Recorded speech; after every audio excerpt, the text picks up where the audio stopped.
एक यूपीएससी की संघर्ष गाथा, मुखर्जी नगर से सफलता तक। नाम रोहित वर्मा, काल्पनिक नाम। एक छोटे शहर से बड़ा सपना। रोहित वर्मा उत्तर प्रदेश के एक छोटे गांव से था। उसका सपना था आईएएस बनकर अपने गांव की हालत बदलना। परिवार की आर्थिक स्थिति बहुत अच्छी नहीं थी, लेकिन माँ बाप ने जैसे तैसे उसकी पढ़ाई का खर्च उठाया। ग्रेजुएशन के बाद उसने यूपीएससी की तैयारी के लिए दिल्ली के मुखर्जी नगर का रुख किया। संघर्ष की शुरुआत पहली बार दिल्ली में। जब वह दिल्ली पहुंचा तो पहली बार समझ आया कि यह सफर कितना कठिन होने वाला है। छोटा सा कमरा, 6x6 की कोठरी, जहां बस एक टेबल, एक कुर्सी और एक बिस्तर था। महंगी कोचिंग फीस चुकाने के लिए उसने कोचिंग ज्वाइन नहीं की और खुद से पढ़ाई करने का फैसला किया। खाने की दिक्कत, माँ के हाथ का खाना छोड़ अब उसे सस्ते ठेले और मेस का सहारा लेना पड़ा। पहली असफलता आत्मविश्वास की सबसे बड़ी परीक्षा। पहले साल उसने पूरी मेहनत से पढ़ाई की। सुबह 6 बजे से रात 12 बजे तक बस किताबें, अखबार, नोट्स और मॉक टेस्ट। लेकिन जब प्रीलिम्स का रिजल्ट आया तो नाम नहीं था। वह टूट गया।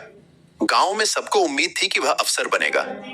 दोस्तों ने सरकारी नौकरी पकड़ ली थी, रिश्तेदार ताने मार रहे थे, यूपीएससी से कुछ नहीं होगा, कोई छोटी नौकरी देख लो।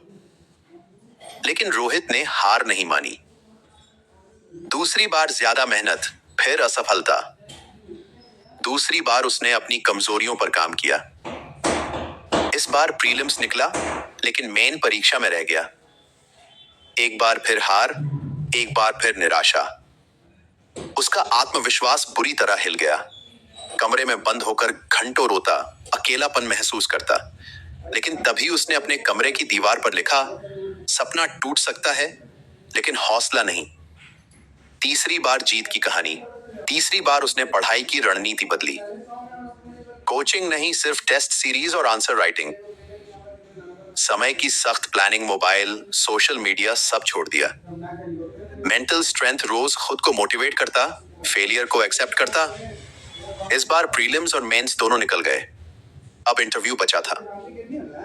इंटरव्यू दिन यूपीएससी बोर्ड ने सवाल पूछा, अगर तुम्हें 3 बार असफलता मिली तो फिर से कोशिश क्यों की? रोहित ने जवाब दिया, अगर देश को चलाने वाले अफसर हार मान लेंगे तो देश कैसे आगे बढ़ेगा? अंततः सफलता आईएएस रोहित वर्मा। जब यूपीएससी का रिजल्ट आया तो लिस्ट में उसका नाम था Rohit Verma, all India rank 63। गांव में खुशियां मनाई गईं, मां की आंखों में आंसू थे और वह मुखर्जी नगर से आईएएस ऑफिसर बनकर निकला। संदेश, संघर्ष हर किसी की कहानी में होता है, लेकिन जीत उन्हीं की होती है जो अंत तक डटे रहते हैं। अगर तुम भी यूपीएससी की तैयारी कर रहे हो तो हार मत मानो। तुम्हारी कहानी भी एक दिन लोगों को प्रेरित करेगी।